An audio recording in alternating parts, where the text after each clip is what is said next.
Assalamualaikum warahmatullahi wabarakatuh. Innal hamdalillah nahmaduhu wa nasta'inuhu wa nastaghfiruh wa na'udzu billahi min shururi anfusina wa min sayyiati a'malina may yahdihillahu fala mudilla lahu wa man yudlil fala hadiya lahu. Asyhadu an la ilaha illallah wahdahu la syarika lahu wa asyhadu anna Muhammadan abduhu rasuluh. Amma ba'du. Kita sambung balik kitab kita Sahih Al-Bukhari terjemahan dan ulasan oleh Maulana Asri. Kita bicara Kitabul Iman, bab saya Kitabul Iman, dan bab yang ke-35 dalam bab iman itu ke-35. Kita baca dah sebahagian hadis ni dan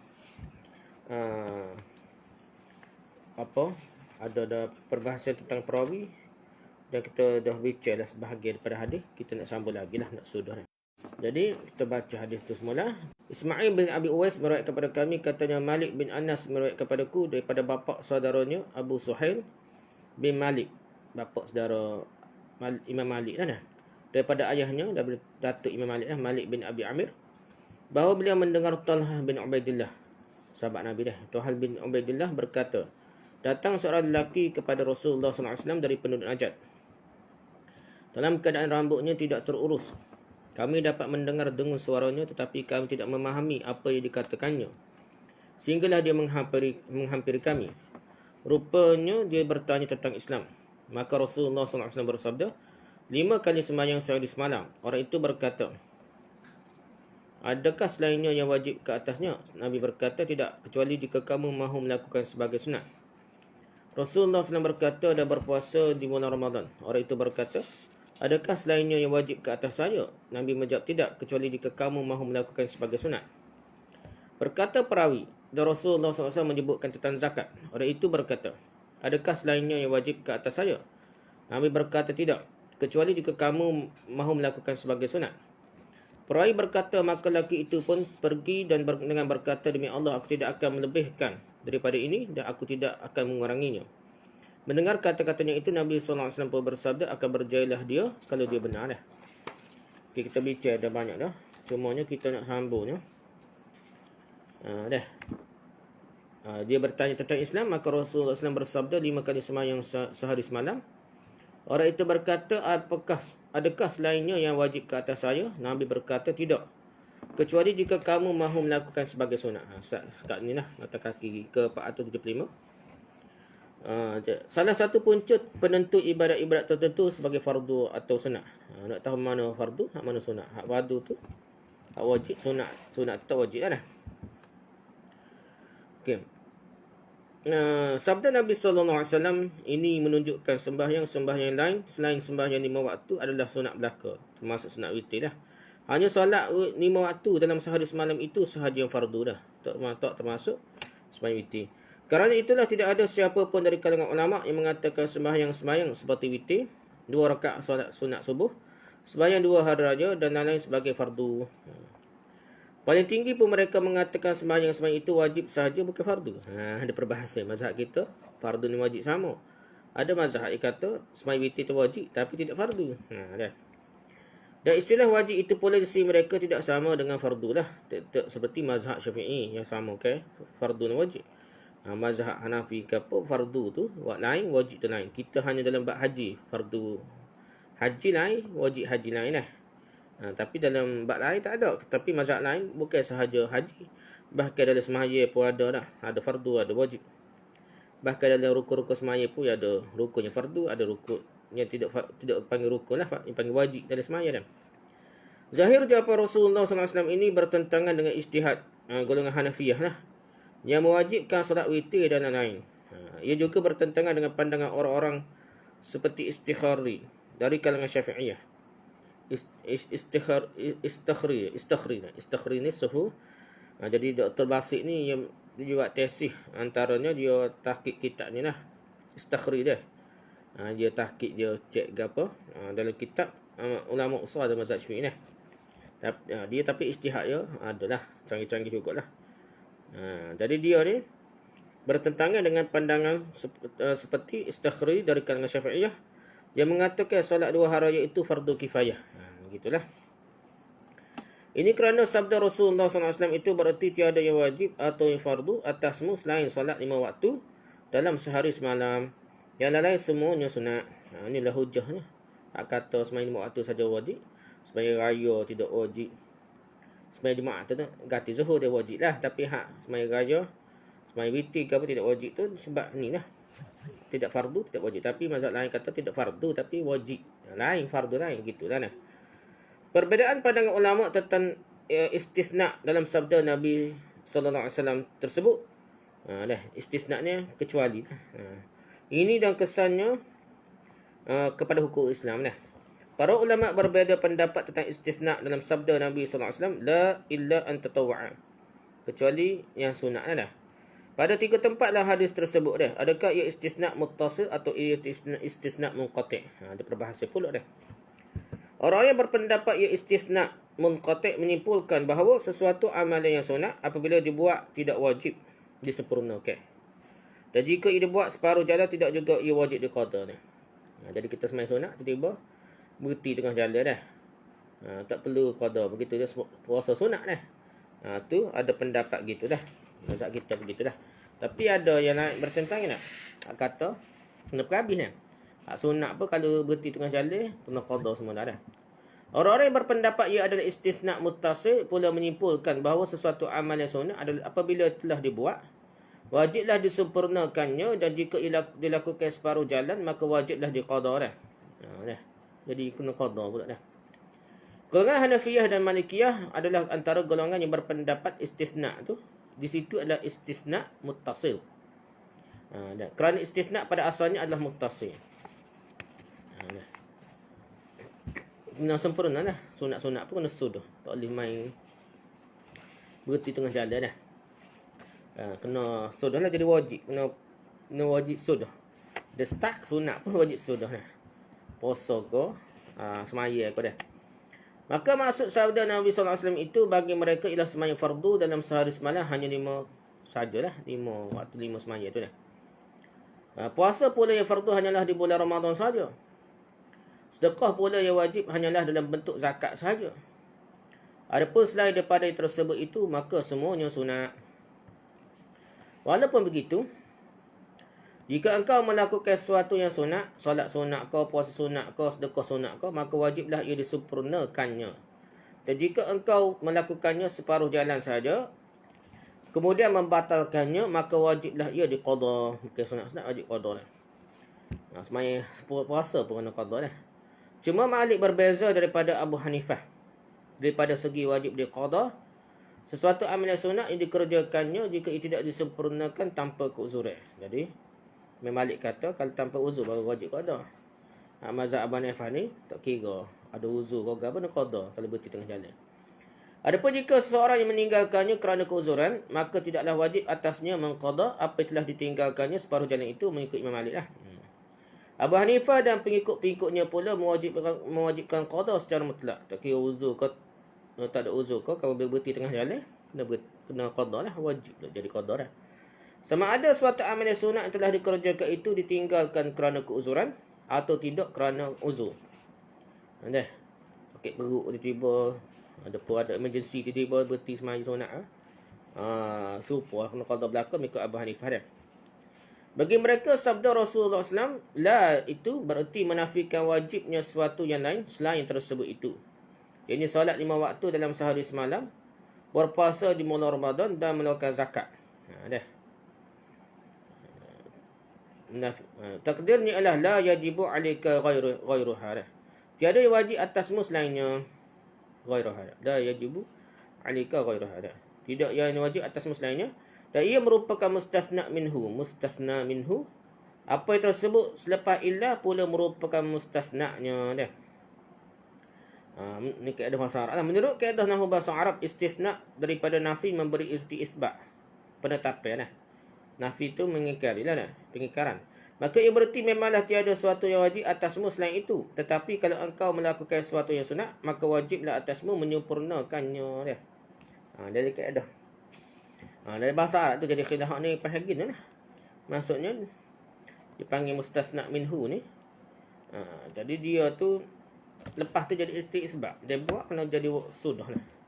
Jadi wajib sudah. Pada asalnya ia bukanlah wajib. Ia hanya menjadi wajib apabila engkau sudah memulakannya dah.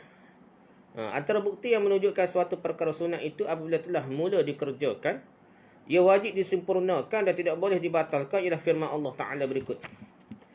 A'udzubillahi minasyaitonir rajim.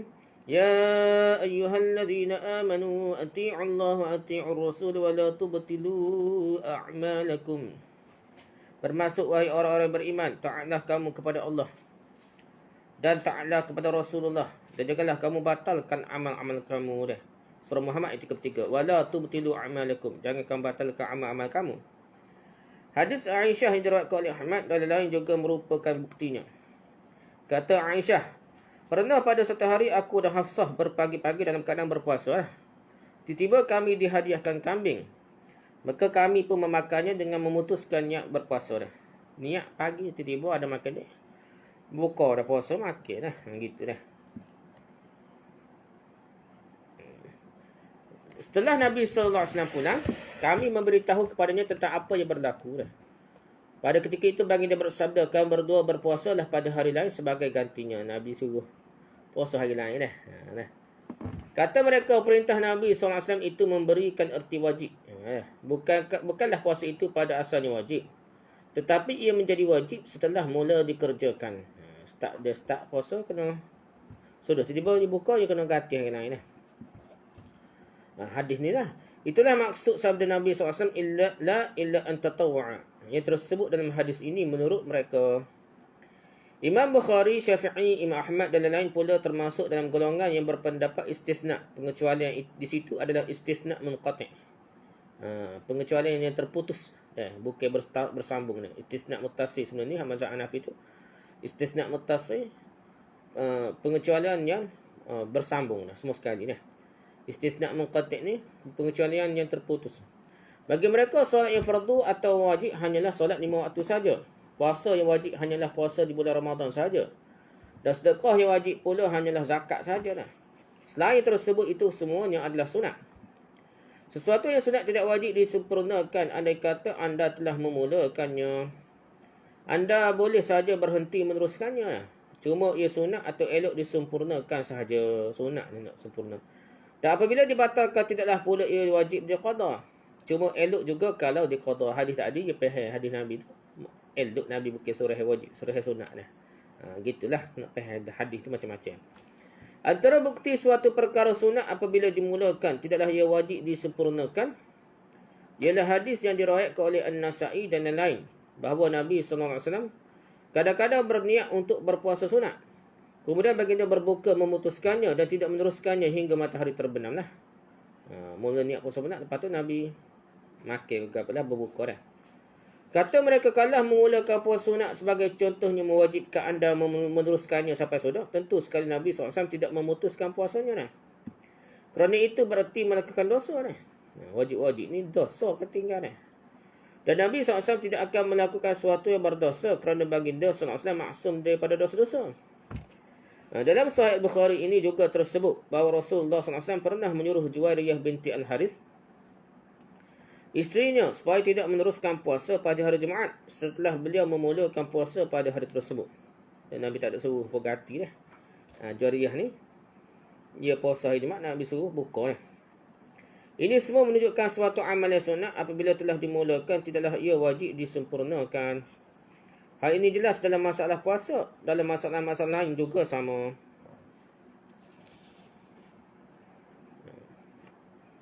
Okay, habis itu dah. Okey. Tu nota kaki 475 yang panggil istisna. Peribahasa istisna muttasil atau istisna munqati'. Tidak kecuali jika kamu mahu melakukan sebagai sunat, peribahasa situ. Lepas tu Rasulullah SAW berkata dan berpuasa di bulan Ramadan. Tu wajiblah. Orang itu berkata, adakah selainnya wajib ke atas saja? Nabi menjawab, tidak, kecuali jika kamu mahu melakukan sebagai sunat. Dah. Jadi sini mata kaki ke 476 ni dah. Maka tidaklah wajib kepadamu menyempurnakannya.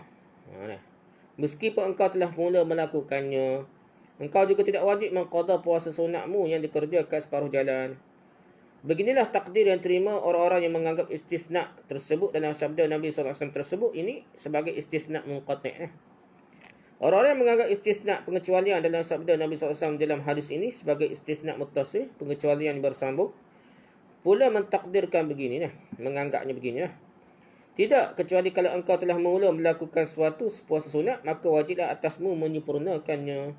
Dan jika engkau membatalkannya, maka wajiblah atasmu mengqadanya pada lain kali lah. Itu mazhab Hanafi lah. Okey, takdir seperti ini lebih sesuai menurut mereka kerana ia bertepatan dengan firman Allah dalam ayat ketiga-tiga surah Muhammad. Yang telah dikemukakan sebelum ini ni. Kata apa tu? Wala tubtilu amalakum. Itulah, jangan membatalkan amalan kamu.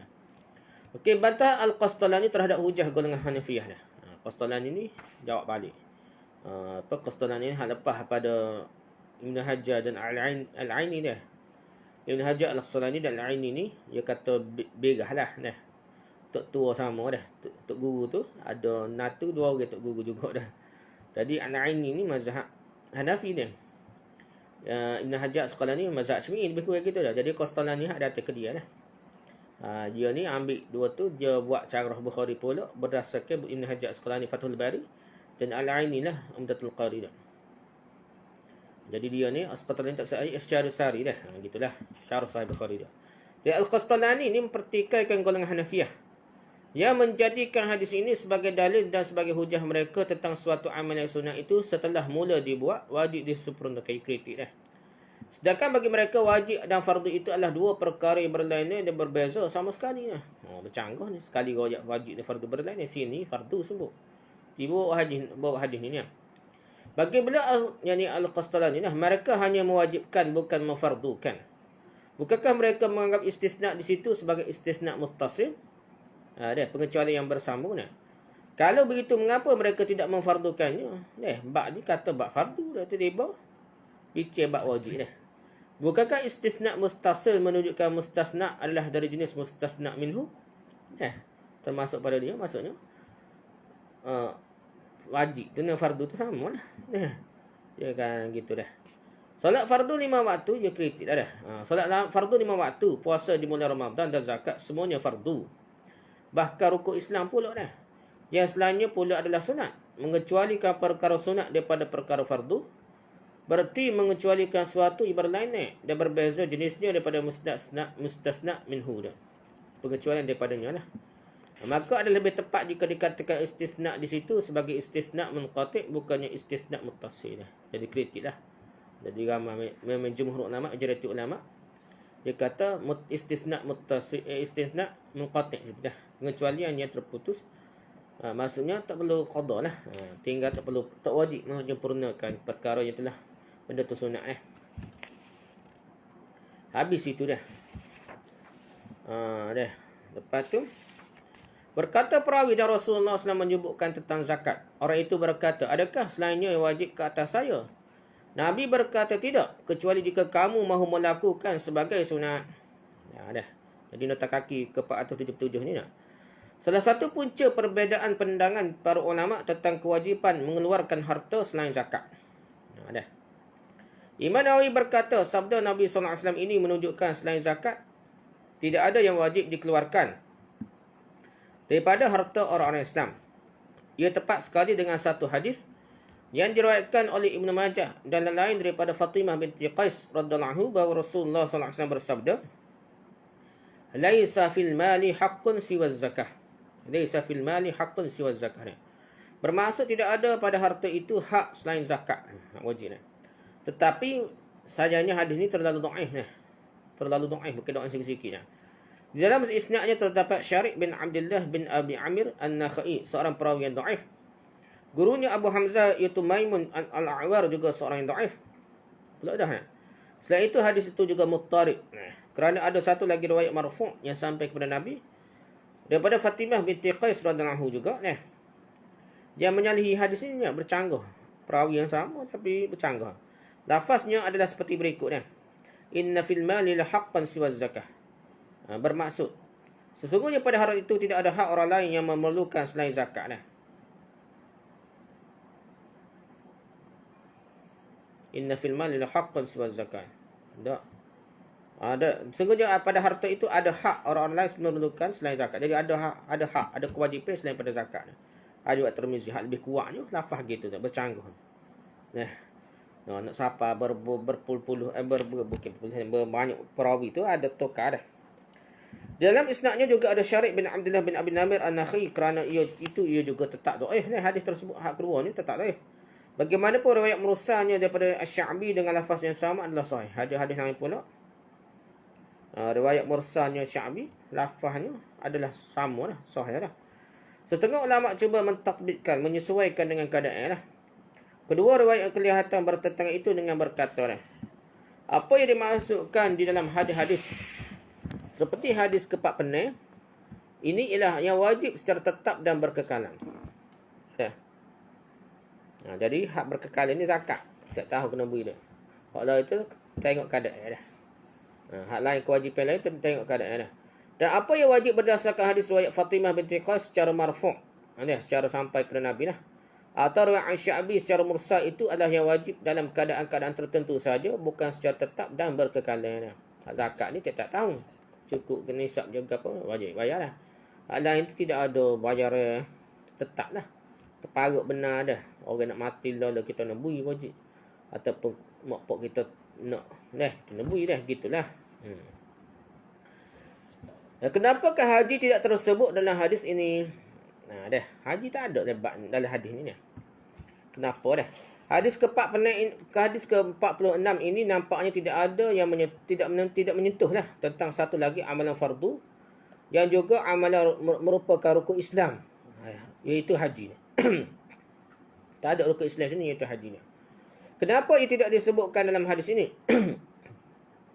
Terdapat beberapa pandangan ulama mengenainya. Antaranya adalah seperti berikut ni. Pertama, kerana ia tidak ditanya oleh orang yang berkenaan. Maka Nabi SAW tidaklah menyentuh tentangnya, dan tak tanya, kan Nabi tak jawab lah. Yang kedua dah, hadis yang dikemukakan ini adalah satu hadis yang ringkas sahaja dah. Perawi tidak menyebutkan segala kandungannya lah. Dalilnya ialah hadis lain yang diriwayatkan dengan lafaz fa akhbarahu Rasulullah sallallahu alaihi wasallam bi syara'i'il Islam. Bermaksud maka Rasulullah SAW memberitahunya tentang syariat Islam. Yang lain lah, ada lagi dah. tak bukan hadis ni lagi, ada sambungan lagi lah. Nabi mengajar tu panjang lagi, cuma ni hak ringkas. Pendapat kedua. Pendapat ketiga dah, disebabkan tasarruf perawi, sebutan tentang haji gugur dari riwayat ini. Hal itu berlaku mungkin dengan sengaja atau mungkin juga kerana terlupa dah. Masing-masing perawi hanya meriwayatkan apa yang diingatinya sahaja, hak diingat tak ceritalah dah. Sedangkan sebenarnya Rasulullah SAW ada menyebutkan juga tentang haji. Itu pendapat ketiga. Pendapat keempat, menurut sesetengah ulama, ketiga-tiga pendapat yang disebutkan sebelum ini tidak wajar diterima, kerana ia akan membawa kepada hilangnya keyakinan terhadap amanah dan kejujuran para perawi ni. Anggapan assumption ini boleh menyebabkan kita meragukan perawi-perawi ni, atau meragukan sahabat lagi. Berat. Ia menggambarkan perawi-perawi hanya bertindak sewenang-wenang sahaja dalam periwayatan hadis. Apa yang sebenarnya berlaku menurut mereka ialah hingga ke masa peristiwa ini berlaku, haji belum lagi difardukan lagi dah. Ini peringkat awal lagi dah. Tak wajib lagi haji dah. Puasa zakat. Dah. Semaya puasa zakat tu wajib waktu dah. Dengan itu dapat diketahui tarikh dan sejarah bagi suatu amalan terdapat dalam syariat Islam. Sebagai contohnya, rukun Islam yang pertama telah tersebar dengan mula semasa di Mekah lagi. Di peringkat permulaan Islam lagi wajib dah semaya dah. Sembahyang 5 waktu juga difardukan di Mekah, tetapi ada rukun Islam pertama ni syahadah, ni bukan sembahyang dah. Rukun Islam pertama syahadahnya yang mula-mula lagi dah. Lepas tu rukun kedua ni, sembahyang 5 waktu ni, rukun Islam yang kedua, juga difardukan di Mekah, tetapi agak lewat, iaitu pada tahun ke-10. Silap ni. Bukan sembahyang. Jadi rukun Islam pertama tu mengucap rukun Islam kedua semaya tu wajib di Mekah juga dah.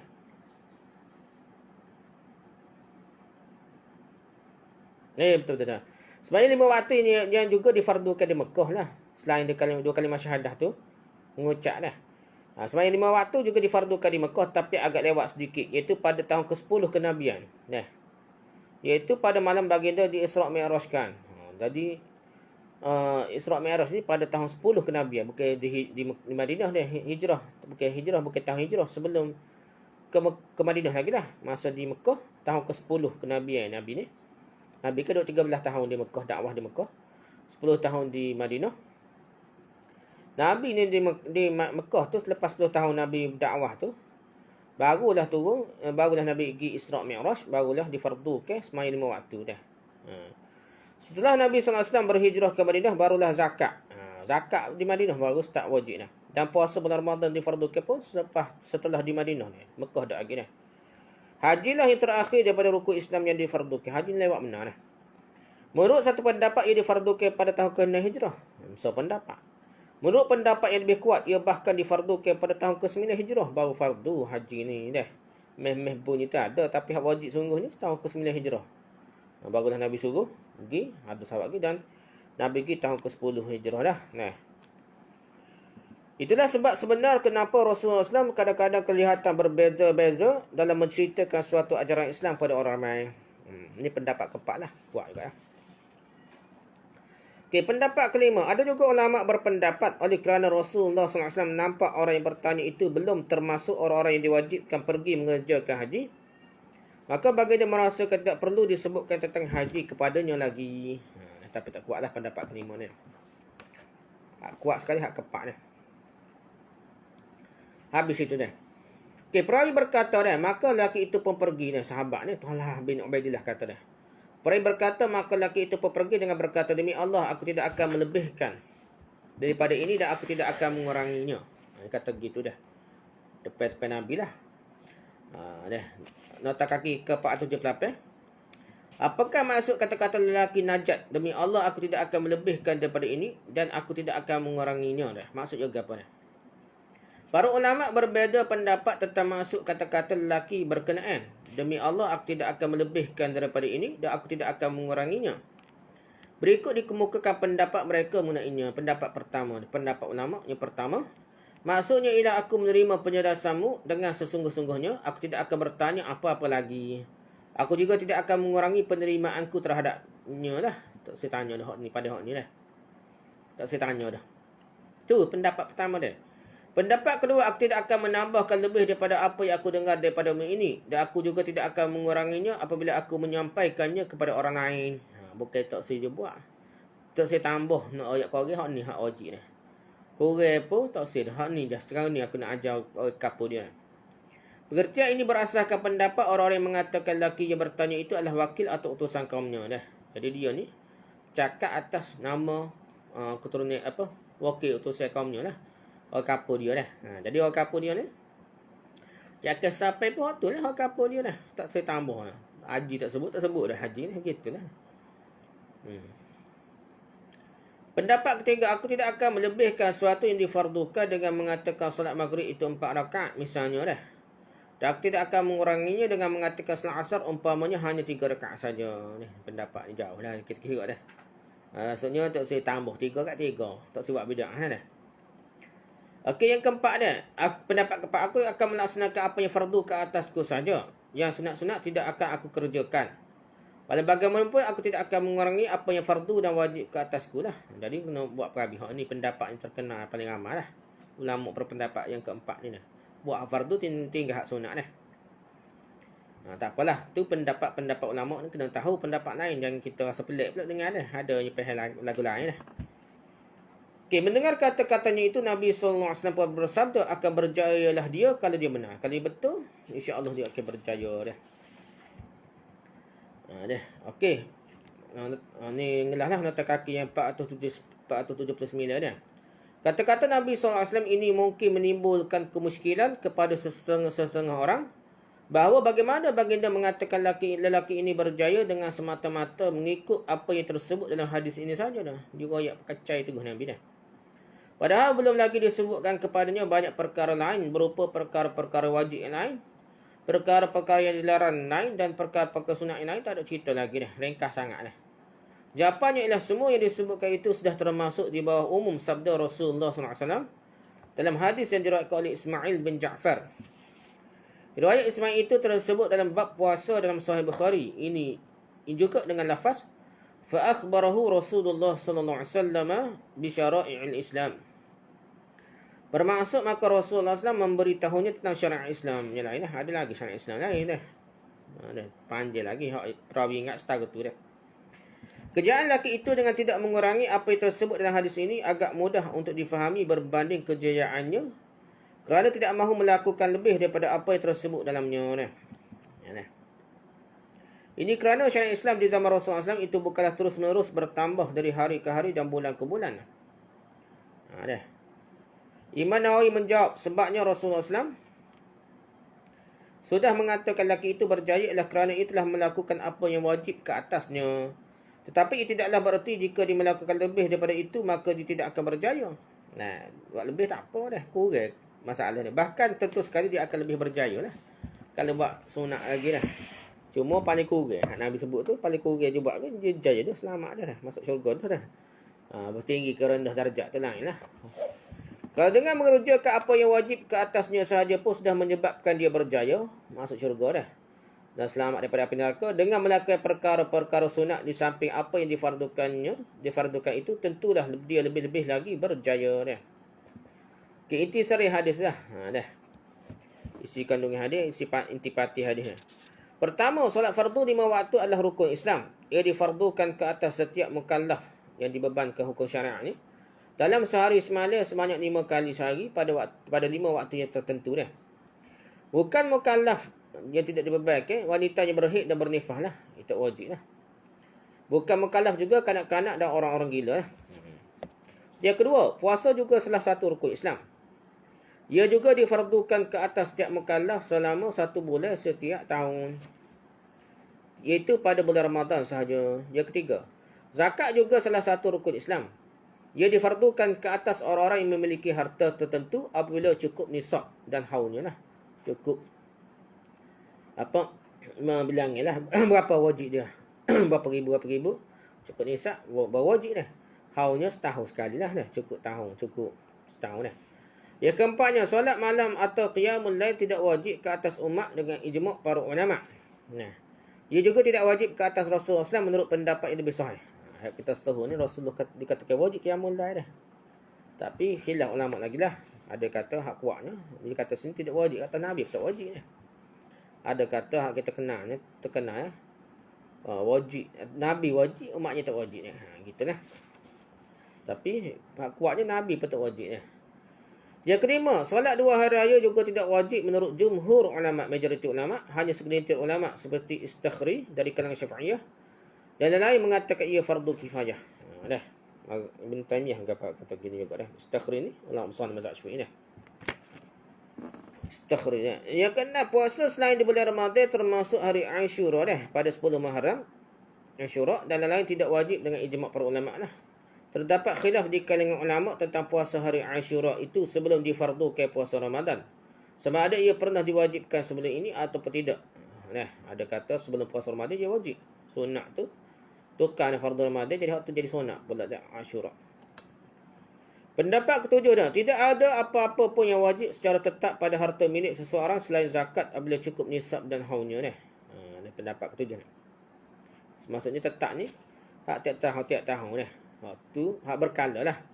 Hak tu ketika terpagut tu terdesak tu lagi lah. Ya, kenapa orang-orang yang melakukan apa yang tersebut dalam hadis ini secara berterusan pasti berjaya tanpa sebarang keraguan, pasti masuk syurga lah dah. Yang kesembilan, berangkat dari satu tempat ke satu tempat yang lain atau dari satu negeri ke satu negeri yang lain untuk mempelajari ilmu agama atau untuk bertanya ke orang yang lebih tahu tentang selok-belok agama adalah dituntut dan digalakkannya. Jadi sungguh cari untuk guru dah, mengaji dah. Satu perkara yang sangat digalakkan dah. Kau jauh-jauh ni surat, kau buku, kau internet dah ni kurang sikit dah dekat kefahaman agama dah, tapi boleh guna dah. Lebih baik pergi cari tok guru mengadap betul-betul dah. Yang ke-10, keharusan bersumpah walaupun tidak diminta supaya bersumpah dan tidak ada keperluan pun bersumpah. Dapat difahami daripada hadis ini apabila lelaki najat itu akhirnya bersumpah sambil beredar dari majlis Nabi SAW. Dia tidak mengadap betul dah. Jadi boleh bersumpah. Sini nakkan Nabi tak lari apa, dia bersumpah sambil jalan tu sumpah ni. Dan bagi dia pula tidak menegurnya kerana bersumpah, sebaliknya bersabda akan berjayalah dia kalau dia benar dah. Perkara ke-11, tidak menjadi kesalahan dan tidak berdosa apabila timbul sesuatu kemusykilan tentang agama dalam hati seorang dah, walaupun tak molek muskil dimaafkan lah. Cuma kemuskilan itu tidak seharusnya dibiar berterusan tanpa bertanya, tanpa berguru, tanpa tanya deh. Orang lebih tahu deh. Ia semestinya dihilangkan dengan belajar atau bertanya orang yang lebih tahu tentangnya deh. Kena belajar, kena nanya lah kalau benda tu timbul muskilan, salah faham. Yang ke-12, dalam hadis ini juga terdapat dalil yang menolak fahaman golongan Murji'ah, golongan Islam liberal ni lah.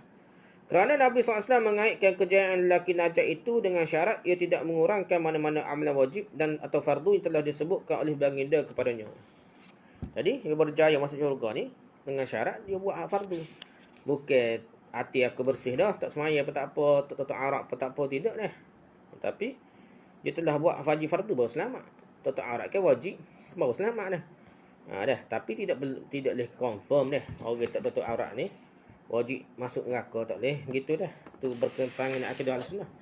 Dia tinggal semaya, bahkan tinggal semaya pun walaupun ramai juga kata mazhab Hanafi kata kafir tu. Tapi jumhur ulama kata tak kafir lagi dah.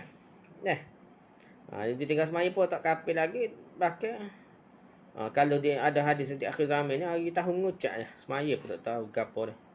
Dia pun selamat lagi dah. Maksudnya, tahu mengucap saja tu, boleh membawa dia masuk syurga lagi.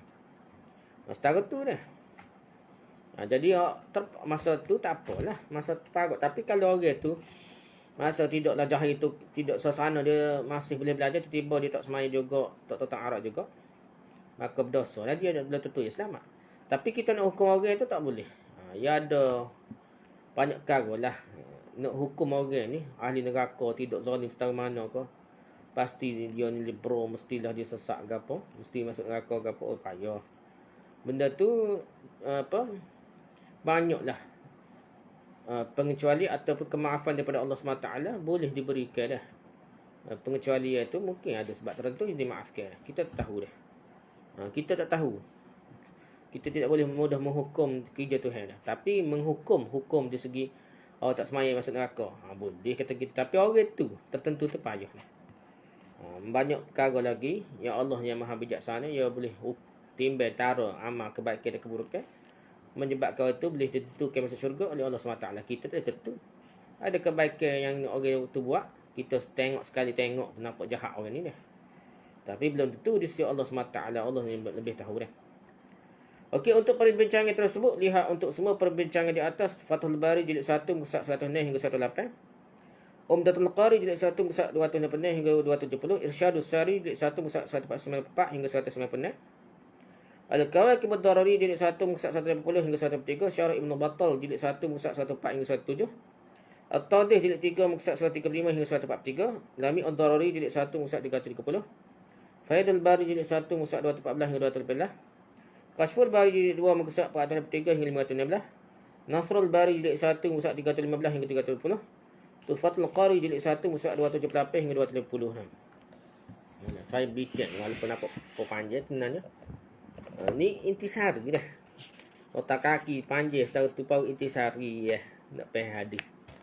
Jadi kalau orang minat nak faham hadis ni kena ngaji ni, bacalah Malan Asri ni. Fahaman tu banyak lagi tu nak faham daripada hadis. Apa kan mutiara kefahaman yang sangat mendalam dah. Sekat mana kita boleh dah nak bergana dah itulah. Wallahu a'lam.